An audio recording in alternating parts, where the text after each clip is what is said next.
Nós estamos de volta com o programa Você Pode Ser Feliz, inaugurando esse novo cenário que você está acompanhando aí. Para você que ligou a TV agora, vai acompanhando. Tudo novo para você com a sua ajuda. A Maria Silvestre mora em Barbacena, Minas Gerais, está orando por várias pessoas, inclusive vizinhos, e por todos nós, pelo Padre Eduardo. E nós agradecemos a você, minha querida Maria Silvestre. A Maria da Silva mora em Teixeira de Freitas, na Bahia. Pede oração por ela, pela sua filha. O Benedito Luiz, também de Valinhos, ligou para nós. E quem entrou de sócio agora pela manhã foi a Jonice Lopes de Santos, Litoral Sul. Mora no bairro Santa Maria. Um grande abraço. Está pedindo pela quaresma, está pedindo por várias situações financeiras, causando justiça. Vamos orar por você no final do programa. Seus pedidos estão aos pés da imagem da Sagrada Família. A Zumira mora em Pouso Alegre, Minas Gerais. Oração por ela. Também gostaria muito que Deus abençoasse a sua casa, a sua nova família. A Luzia Martins mora em Jaú, Jardim. Jorge Atalha pede oração pela vida financeira, pelas suas amigas e vizinhos. Olha que bonito.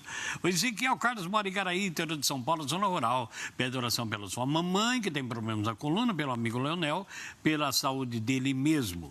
A Claudineia de Teresina, no Piauí, está ligada conosco, também pedindo por várias pessoas, seus filhos e filhas.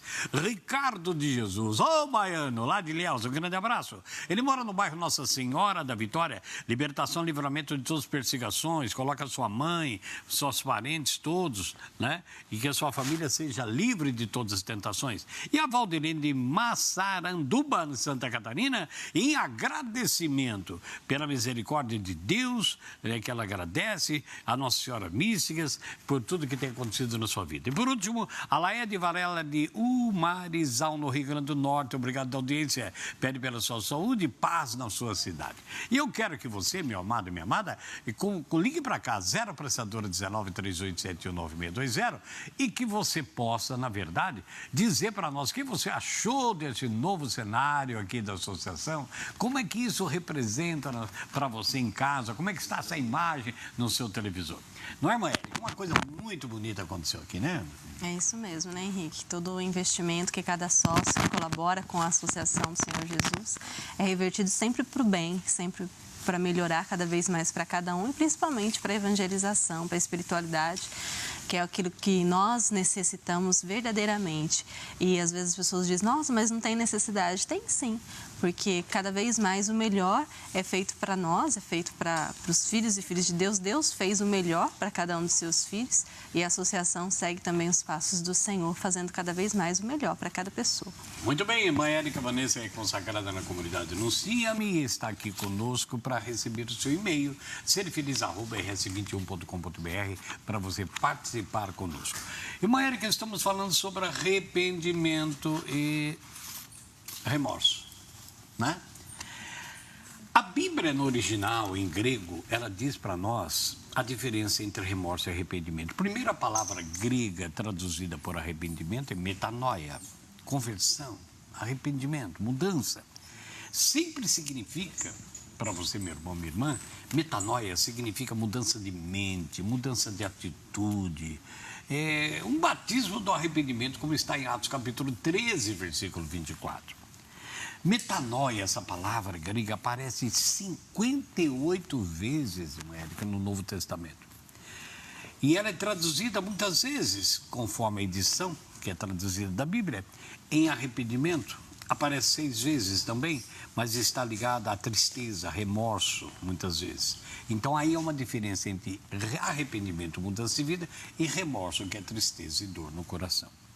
O exemplo clássico, né, de Judas em Mateus, no capítulo 27, versículo 3, a gente vê 3 diferenças em 3 traduções do mesmo texto, Mateus 27, 3. Numa tradução, diz assim: então Judas, que o traíra, vendo que fora condenado, trouxe arrependido, nessa tradução, as 30 moedas de prata aos príncipes e sacerdotes.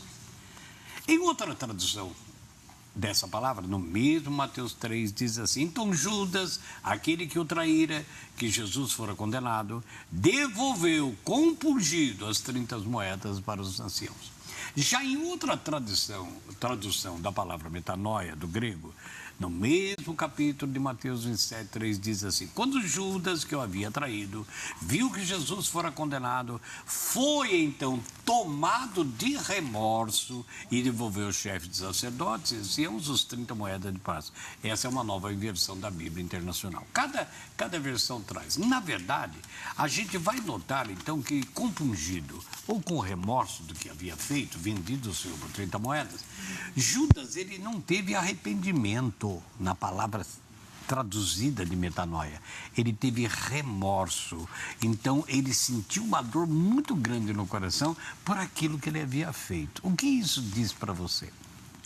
Bom, Henrique, primeiramente eu creio que quem conhece, quem sonda os corações, como diz a palavra, realmente é o Senhor. Só Ele sabe que cada um de nós temos dentro do nosso interior, quais são os sentimentos que movem as nossas ações. Mas em relação à atitude de Judas, né, começa com um processo, né? Ele foi criando, ele foi alimentando dentro do coração dele vários sentimentos a ponto de entregar ao Senhor, por ganância, por sentimento de poder, desejo de poder, seja o que for, ele foi alimentando o mal dentro do coração dele, que tomou conta do coração dele a ponto de que ele entregasse a Jesus, o Senhor, a quem ele caminhou por tanto tempo, a quem o acolheu, a quem o moldou para um novo homem, mas mesmo assim, ele, movido por esses sentimentos maldosos, ele se deixou alimentar por isso, a ponto de que ele o traiu ao Senhor e viu que talvez aquilo que ele imaginava que fosse acontecer, Jesus realizar outra forma e não ser a ponto condenado e crucificado, ele viu que aquilo que aconteceu com o Senhor foi consequência do ato dele, da entrega daquilo que ele fez, da traição. Então, só Deus mesmo pode saber aquilo que aconteceu no coração dele, mas como a palavra diz, não foi realmente um gesto de ir até mesmo o Senhor me dizer, me perdoa por aquilo que eu fiz, ou realmente tentar mudar, tentar acertar aquela situação. O que ele fez foi simplesmente entregar aquilo que ele tinha recebido como pagamento, né? E a palavra diz que foi se enforcar justamente porque não houve essa conversão, esse arrependimento, essa mudança dentro do coração dele. Eu creio nisso. O que nós temos que entender, que nós estamos tentando explicar para você, e a gente quer entender também, a diferença entre remorso e arrependimento. Porque parece que arrependimento, então, significa conversão. Uma real conversão de vida, uma verdadeira mudança de rumo. Enquanto o remorso é apenas um reconhecimento daquilo que eu fiz errado. E que se eu pudesse voltar atrás, né? Tivesse oportunidade, talvez eu fizesse de novo. Né? Já o remorso traz essa dor. A única coisa que resta do remorso é o gosto amargo daquilo que tem feito. E o que leva a pessoa a esse gosto amargo, né? O que leva quando você faz o mal? Porque a intenção de Judas talvez não tenha sido, no início, maldosa. Ele esperava. Ele tomava conta da caixinha, ele era o tesoureiro, né? Ele era de Escares, uma cidade, que o povo até era meio desconfiado porque eles eram interesseiros.